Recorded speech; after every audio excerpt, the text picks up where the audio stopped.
Un libro, una voz, presenta El retrato de Dorian Gray, un libro de Oscar Wilde, narrado por Miguel Ibars. Capítulo 2. Al entrar, vieron a Dorian Gray. Estaba sentado al piano, de espaldas a ellos, pasando las páginas de las escenas del bosque de Schumann. «Tienes que prestármelo, Basil», exclamó. «Quiero aprendérmelas. Son encantadoras». «Eso depende de cómo poses hoy, Dorian».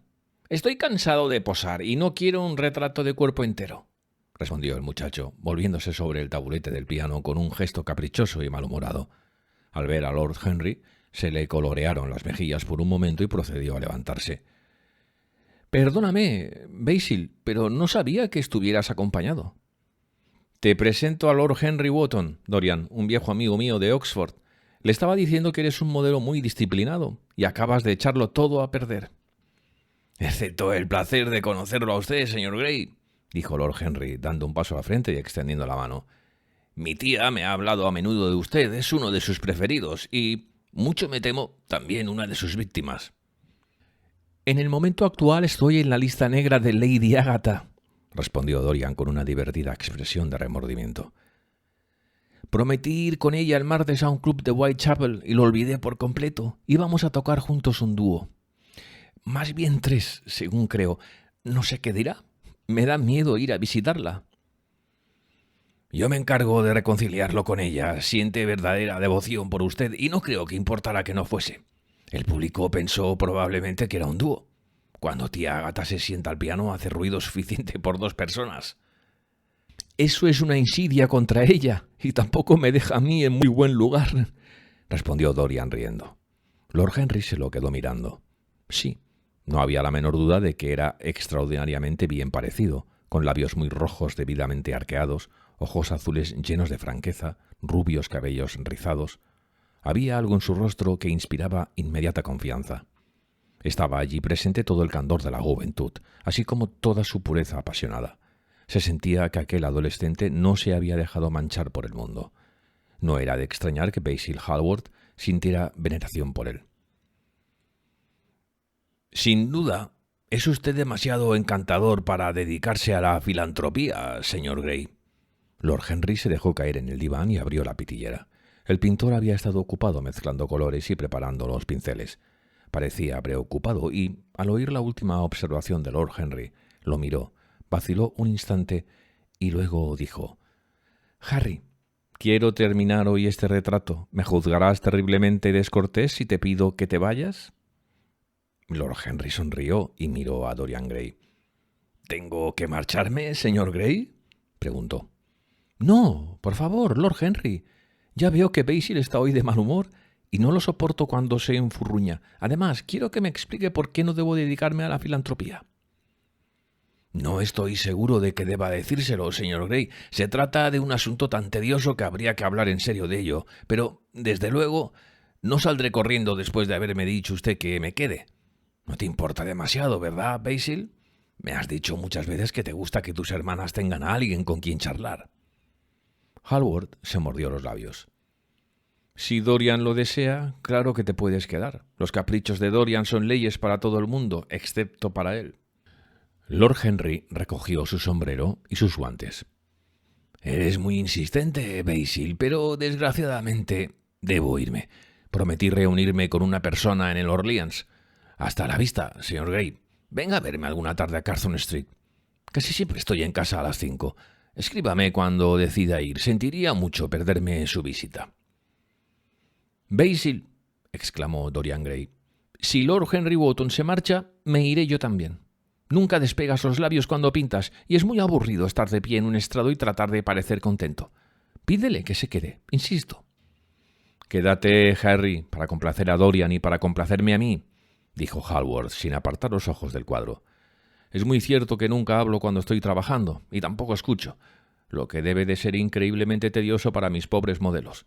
Te suplico que te quedes». «¿Y qué va a ser del caballero que me espera en el Orleans?». El pintor se echó a reír. «No creo que eso sea un problema. Siéntate otra vez, Harry. Y ahora, Dorian, sube al estrado y no te muevas demasiado, ni prestes atención a lo que dice Lord Henry. Tiene una pésima influencia sobre todos mis amigos, sin otra excepción, que soy yo». Dorian Gray subió al estrado con el aspecto de un joven mártir griego e hizo una ligera mueca de descontento dirigida a Lord Henry, que le inspiraba ya una gran simpatía. Era tan distinto de Basil, producían un contraste muy agradable, y tenía una voz muy bella. «¿Es cierto que ejerce usted una pésima influencia, Lord Henry?», le preguntó al cabo de unos instantes. «¿Tan mala como dice Basil?». «Las buenas influencias no existen, señor Gray. Toda influencia es inmoral. Inmoral desde el punto de vista científico». «¿Por qué?». «Porque influir en una persona es darle la propia alma. Esa persona deja de pensar sus propias ideas y de arder con sus pasiones. Sus virtudes dejan de ser reales. Sus pecados, si es que los pecados existen, son prestados. Se convierte en eco de la música de otro, en un actor que interpreta un papel que no se ha escrito para él. La finalidad de la vida es el propio desarrollo. Alcanzar la plenitud de la manera más perfecta posible, para eso estamos aquí. En la actualidad las personas se tienen miedo.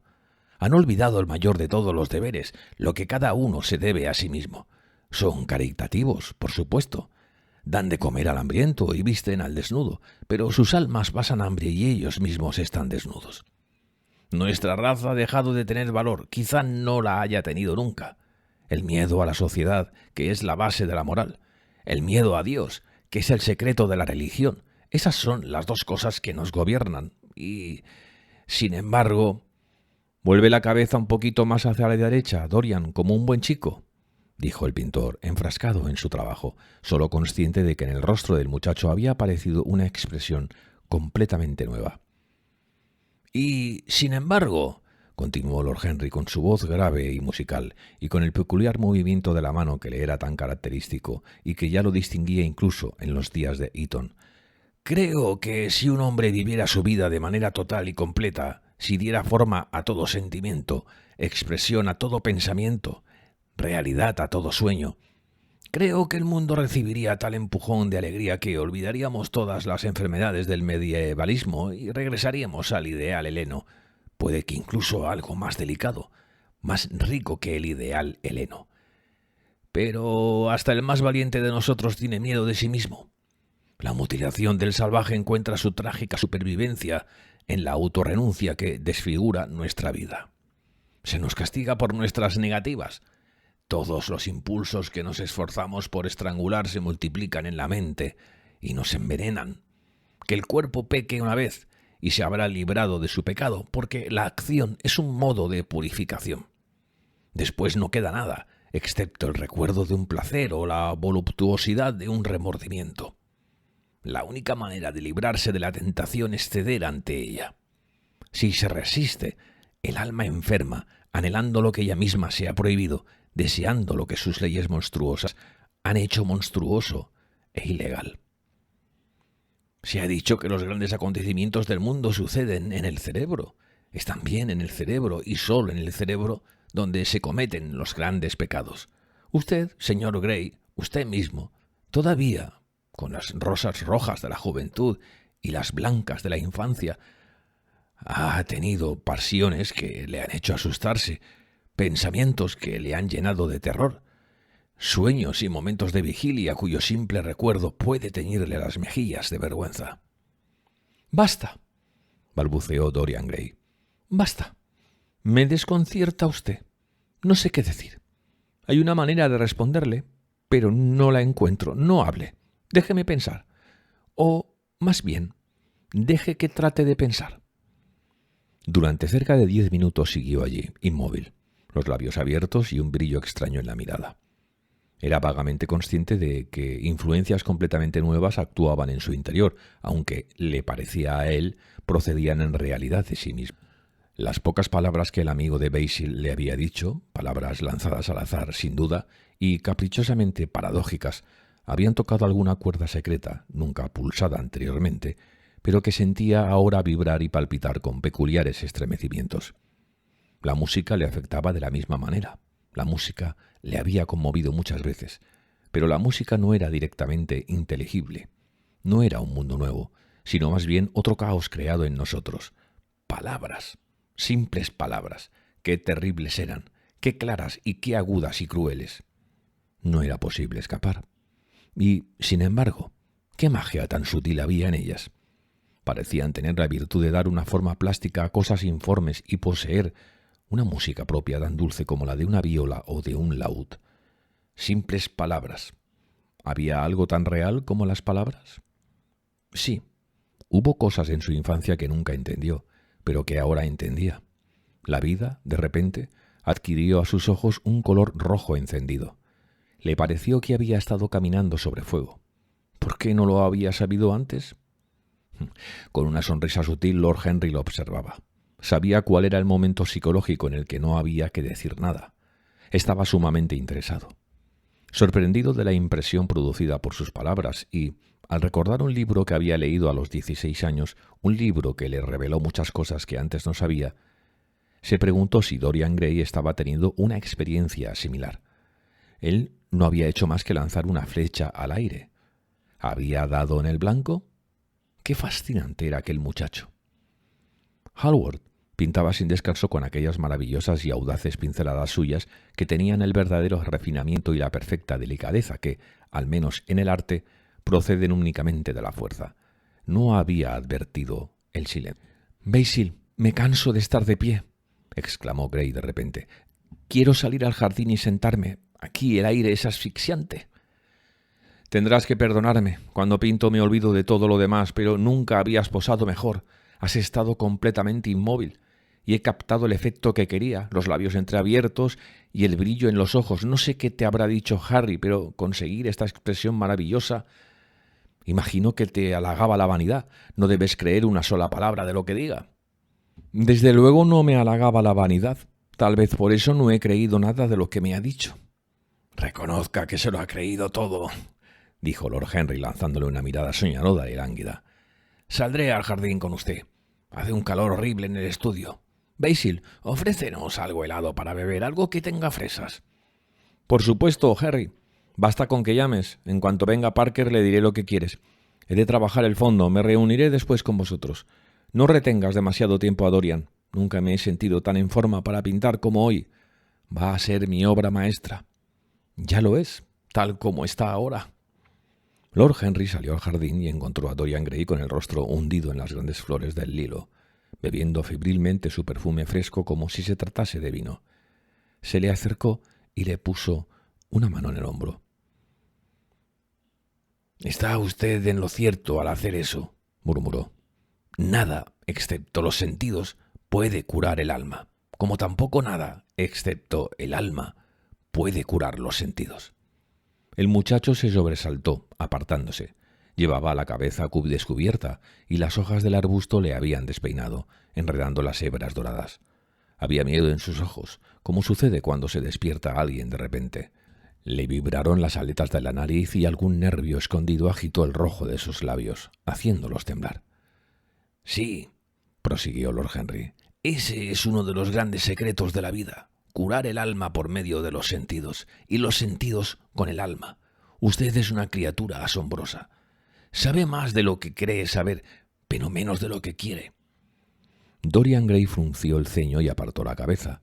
Le era imposible dejar de mirar con buenos ojos a aquel joven alto y elegante que tenía al lado. Su rostro moreno y romántico y su aire cansado le interesaban. Había algo en su voz, grave y lánguida, absolutamente fascinante.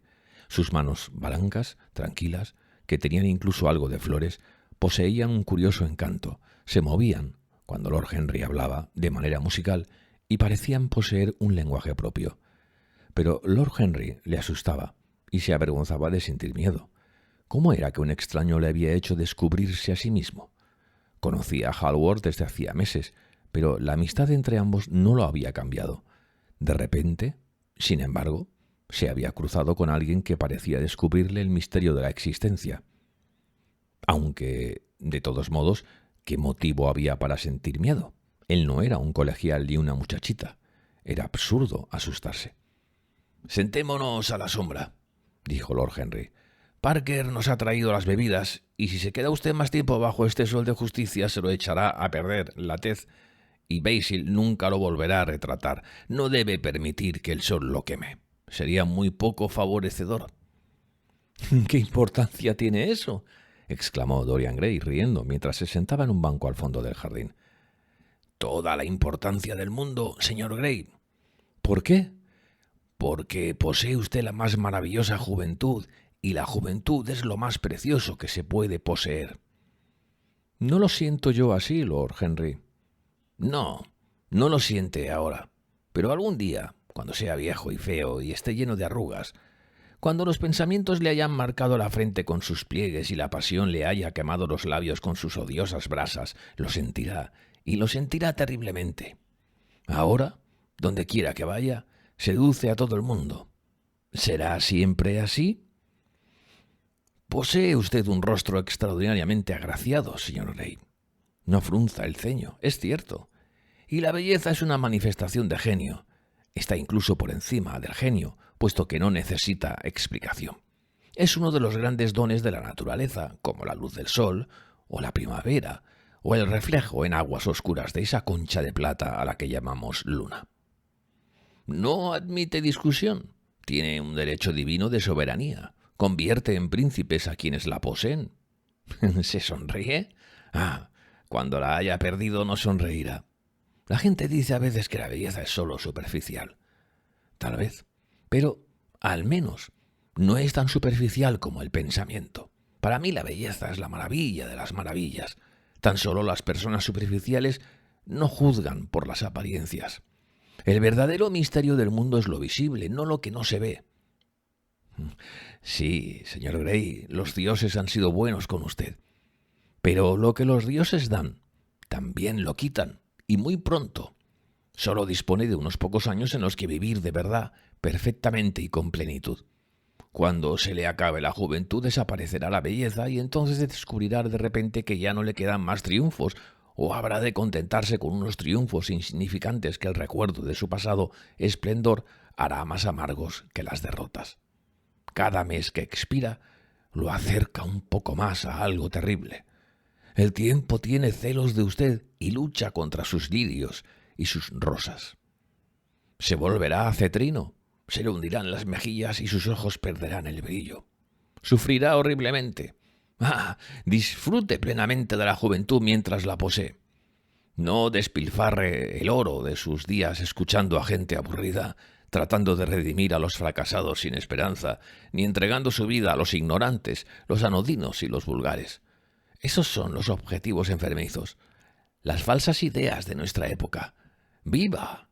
¡Viva la vida maravillosa que le pertenece! No deje que nada se pierda. Esté siempre a la busca de nuevas sensaciones. No tenga miedo de nada. Un nuevo hedonismo. Eso es lo que nuestro siglo necesita. Usted puede ser un símbolo visible. Dada su personalidad, no hay nada que no pueda hacer. El mundo le pertenece durante una temporada. En el momento en que lo he visto, he comprendido que no se daba usted cuenta en absoluto de lo que realmente es, de lo que realmente puede ser. Había en usted tantas cosas que me encantaban que he sentido la necesidad de hablarle un poco de usted. He pensado en la tragedia que sería malgastar lo que posee, porque su juventud no durará mucho, demasiado poco a decir verdad. Las flores sencillas del campo se marchitan, pero florecen de nuevo. Las flores del Codeso serán tan amarillas el próximo junio como ahora. Dentro de un mes habrá estrellas moradas en las clemátides y, año tras año, la verde noche de sus hojas sostendrá sus flores moradas. Pero nosotros nunca recuperaremos nuestra juventud. El pulso alegre que late en nosotros cuando tenemos 20 años se vuelve perezoso con el paso del tiempo. Nos fallan las extremidades, nuestros sentidos se deterioran, nos convertimos en espantosas marionetas, obsesionados por el recuerdo de las pasiones que nos asustaron en demasía y el de las exquisitas tentaciones a las que no tuvimos el valor de sucumbir. Juventud, juventud. No hay absolutamente nada en el mundo excepto la juventud. Dorian Gray escuchaba, los ojos muy abiertos, asombrado. El ramillete de lila se le cayó al suelo. Una sedosa abeja zumbó a su alrededor por un instante. Luego empezó a trepar con dificultad por los globos estrellados de cada flor. Dorian Gray la observó con el extraño interés por las cosas triviales que tratamos de fomentar cuando las más importantes nos asustan o cuando nos embarga alguna nueva emoción que no sabemos expresar o cuando alguna idea que nos aterra pone repentino sitio a la mente y exige nuestra rendición. Al cabo de algún tiempo la abeja alzó el vuelo. Dorian Gray la vio introducirse en la campanilla de una enredadera. La flor pareció estremecerse y luego se balanceó suavemente hacia adelante y hacia atrás. De repente, el pintor apareció en la puerta del estudio y, con gestos bruscos, les indicó que entraran en la casa. Dorian Gray y Lord Henry se miraron y sonrieron. «Estoy esperando», exclamó Hallward. «Vengan, por favor. La luz es perfecta. Tráiganse los vasos». Se levantaron y recorrieron juntos la senda. 2 mariposas verdes y blancas se cruzaron con ellos y, en el peral que ocupaba una esquina del jardín, un mirlo empezó a cantar. «Se alegra de haberme conocido, señor Gray», dijo Lord Henry mirándolo. «Sí, ahora sí. Me pregunto si me alegraré siempre». «Siempre. Terrible palabra. Hace que me estremezca cuando la oigo. Las mujeres son tan aficionadas a usarla. Echan a perder todas las historias de amor intentando que duren para siempre. Es, además, una palabra sin sentido. La única diferencia entre un capricho y una pasión para toda la vida es que el capricho dura un poco más». Al entrar en el estudio, Dorian Gray puso una mano en el brazo de Lord Henry. «En ese caso, que nuestra amistad sea un capricho», murmuró, ruborizándose ante su propia audacia. Luego subió al estrado y volvió a posar. Lord Henry se dejó caer en un gran sillón de mimbre y lo contempló. El roce del pincel sobre el lienzo era el único ruido que turbaba la quietud, excepto cuando, de tarde en tarde, Hallward retrocedía para examinar su obra desde más lejos. En los rayos oblicuos que penetraban por la puerta abierta, el polvo danzaba, convertido en oro. El intenso perfume de las rosas parecía envolverlo todo. Al cabo de un cuarto de hora Hallward dejó de pintar. Miró durante un buen rato a Dorian Gray y luego durante otro buen rato al cuadro mientras mordía el extremo de uno de sus grandes pinceles y fruncía el ceño. «Está terminado», exclamó por fin, agachándose. Firmó con grandes trazos rojos en la esquina izquierda del lienzo. Lord Henry se acercó a examinar el retrato. Era, sin duda, una espléndida obra de arte, y el parecido era excelente. «Mi querido amigo», dijo, «te felicito de todo corazón. Es el mejor retrato de nuestra época. Señor Gray, venga a comprobarlo usted mismo». El muchacho se sobresaltó, como despertando de un sueño. «¿Realmente acabado?», murmuró, bajando del estrado. «Totalmente», dijo el pintor, «y hoy has posado mejor que nunca. Te estoy muy agradecido». «Eso me lo debes enteramente a mí», intervino Lord Henry. «¿No es así, señor Gray?» Dorian, sin responder, avanzó con lentitud de espaldas al cuadro y luego se volvió hacia él. Al verlo, retrocedió, las mejillas encendidas de placer por un momento.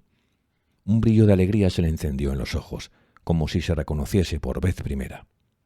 Permaneció inmóvil y maravillado, consciente apenas de que Hallward hablaba con él y sin captar el significado de sus palabras. La conciencia de su propia belleza lo asaltó como una revelación. Era la primera vez. Los cumplidos de Basil Hallward le habían parecido hasta entonces simples exageraciones agradables, producto de la amistad. Los escuchaba, se reía con ellos y los olvidaba. No influían sobre él. Luego se había presentado Lord Henry Wotton con su extraño panegírico sobre la juventud, su terrible advertencia sobre su brevedad.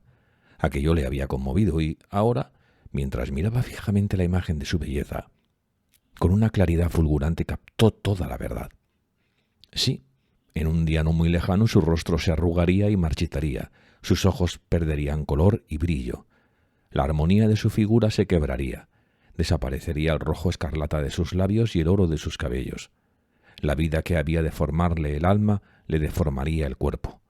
Se convertiría en un ser horrible, odioso, grotesco. Al pensar en ello, un dolor muy agudo lo atravesó como un cuchillo e hizo que se estremecieran todas las fibras de su ser. El azul de sus ojos se oscureció con un velo de lágrimas. Sintió que una mano de hielo se le había posado sobre el corazón. «¿No te gusta?», exclamó finalmente Hallward, un tanto dolido por el silencio del muchacho, sin entender su significado. Claro que le gusta, dijo Lord Henry. ¿A quién podría no gustarle? Es una de las grandes obras del arte moderno. Te daré por él lo que quieras pedirme. Debe ser mío. No soy yo su dueño, Harry. ¿Quién es el propietario? Dorian, por supuesto, respondió el pintor. Es muy afortunado. Qué triste resulta, murmuró Dorian Gray, los ojos todavía fijos en el retrato. Me haré viejo, horrible, espantoso. Pero este cuadro siempre será joven. Nunca dejará atrás este día de junio. Si fuese al revés, si yo me conservase siempre joven y el retrato envejeciera, daría cualquier cosa por eso. Daría el alma. No creo que te gustará mucho esa solución, Basil, exclamó Lord Henry riendo. Sería bastante inclemente con tu obra. Me opondría con la mayor energía posible, Harry, dijo Hallward. Dorian Gray se volvió para mirarlo. Estoy seguro de que lo harías. Tu arte te importa más que los amigos. Para ti no soy más que una figurilla de bronce. Ni siquiera eso, me atrevería a decir. El pintor se lo quedó mirando, asombrado. Dorian no hablaba nunca así. ¿Qué había sucedido? Parecía muy enfadado. Tenía el rostro encendido y le ardían las mejillas. Sí, continuó el joven. Para ti soy menos que tu Hermes de marfil o tu Fauno de plata. Esos te gustarán siempre. ¿Hasta cuándo te gustaré yo? Hasta que me salga la primera arruga. Ahora ya sé que cuando se pierde la belleza, mucha o poca, se pierde todo. Tu cuadro me lo ha enseñado. Lord Henry Wotton tiene razón. La juventud es lo único que merece la pena. Cuando descubra que envejezco, me mataré. Hallward palideció y le tomó la mano. «Dorian, Dorian», exclamó. «No hables así. Nunca he tenido un amigo como tú, ni tendré nunca otro. No me digas que sientes celos de las cosas materiales. Tú estás por encima de todas ellas». «Tengo celos de todo aquello cuya belleza no muere. Tengo celos de mi retrato. ¿Por qué ha de conservar lo que yo voy a perder?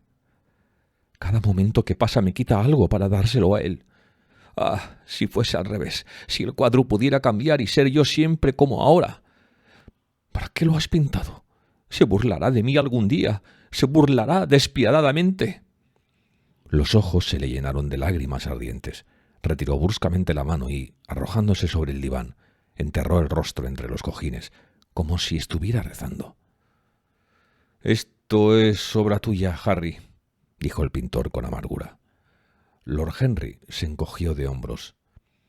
«Es el verdadero Dorian Gray. Eso es todo». «No lo es». «Si no lo es, ¿qué tengo yo que ver con eso?» «Deberías haberte marchado cuando te lo pedí», murmuró. «Me quedé cuando me lo pediste», fue la respuesta de Lord Henry. «Harry, no me puedo pelear al mismo tiempo con mis dos mejores amigos, pero entre los dos me habéis hecho odiar la más perfecta de mis obras y voy a destruirla. ¿Qué es, después de todo, excepto lienzo y color? No voy a permitir que un retrato se interponga entre nosotros». Dorian Gray alzó la rubia cabeza del cojín y, con el rostro pálido y los ojos enrojecidos por las lágrimas, lo miró, mientras Hallward se dirigía hacia la mesa de madera situada bajo la alta ventana con cortinas. ¿Qué había ido a hacer allí? Los dedos se perdían entre el revoltijo de tubos de estaño y pinceles secos, buscando algo. Sí, el largo cuchillo apalatado, con su delgada hoja de acero flexible. Una vez encontrado, se disponía a rasgar la tela. Ahogando un gemido, el muchacho saltó del diván y, corriendo hacia Hallward, le arrancó el cuchillo de la mano, arrojándolo al otro extremo del estudio. «¡No! Basil, no lo hagas!», exclamó. «Sería un asesinato». «Me alegro de que por fin aprecies mi obra, Dorian», dijo fríamente el pintor, una vez recuperado de la sorpresa. Había perdido la esperanza. «¿Apreciarla? Me fascina. Es parte de mí mismo, lo noto». «Bien, tan pronto como estés seco, serás barnizado y enmarcado y enviado a tu casa. Una vez allí, podrás hacer contigo lo que quieras». Cruzando la estancia, tocó la campanilla para pedirte. «¿Tomarás té, como es lógico, Dorian? ¿Y tú también, Harry? ¿O estás en contra de placeres tan sencillos?» «Adoro los placeres sencillos», dijo Lord Henry. «Son el último refugio de las almas complicadas. pero no me gustan las escenas, excepto en el teatro. ¿Qué personas tan absurdas sois los dos?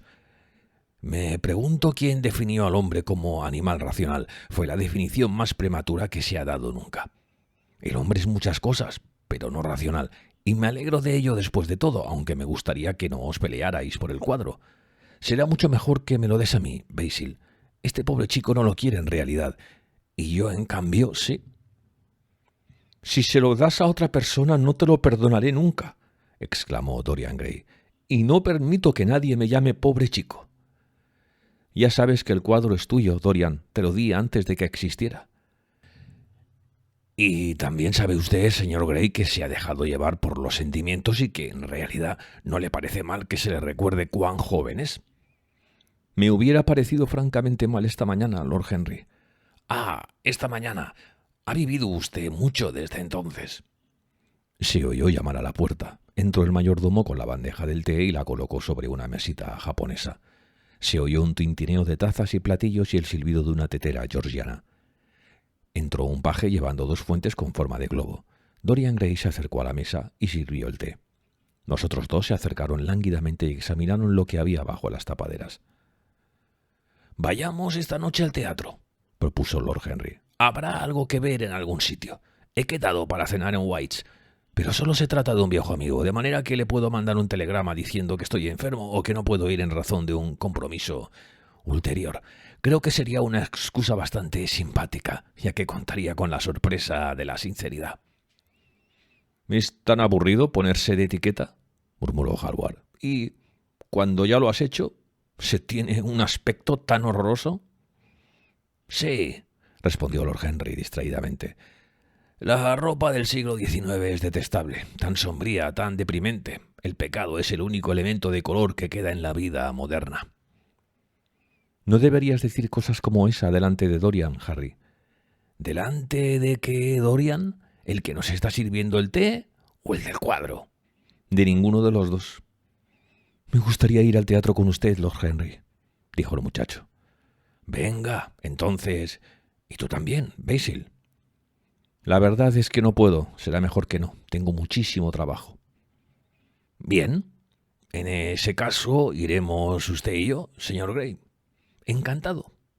El pintor se mordió el labio y, con la taza en la mano, se acercó al cuadro. «Me quedaré con el verdadero Dorian», dijo tristemente. «¿Ese es el verdadero Dorian?», exclamó el original del retrato, acercándose a Hallward. «¿Soy realmente así?» «Sí, exactamente así». «Maravilloso, Basil». «Tienes al menos el mismo aspecto, pero él no cambiará», suspiró Hallward. «Eso es algo». «¿Qué obsesión tienen las personas con la fidelidad?», exclamó Lord Henry. «Incluso el amor es simplemente una cuestión de fisiología.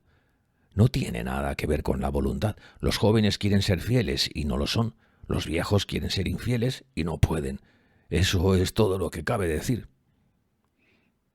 «No vayas esta noche al teatro, Dorian», dijo Hallward. «Quédate a cenar conmigo». «No puedo, Basil». «¿Por qué no?» «Porque he prometido a Lord Henry Wotton ir con él». «No mejorará su opinión de ti porque cumplas tus promesas. Él siempre falta a las suyas. Te ruego que no vayas». Dorian Gray rió y negó con la cabeza. «Te lo suplico». El muchacho vaciló y miró hacia Lord Henry, que los contemplaba desde la mesita del té con una sonrisa divertida. «Tengo que ir, Basil», respondió el joven. «Muy bien», dijo Hallward, y, alejándose, depositó su taza en la bandeja. «Es bastante tarde y, dado que tienes que vestirte, será mejor que no pierdas más tiempo. Hasta la vista, Harry. Hasta la vista, Dorian. Ven pronto a verme. Mañana». «Desde luego». «¿No lo olvidarás?» «No, claro que no», exclamó Dorian. «¿Y Harry?» «Sí, Basil. ¿Recuerda lo que te pedí cuando estábamos esta mañana en el jardín?» «Lo he olvidado». «Confío en ti». «Quisiera poder confiar yo mismo», dijo Lord Henry riendo. «Vamos, señor Gray, mi coche está ahí afuera. Le puedo dejar en su casa. Hasta la vista, Basil. Ha sido una tarde interesantísima». Cuando la puerta se cerró tras ellos, el pintor se dejó caer en un sofá y apareció en su rostro una expresión de sufrimiento.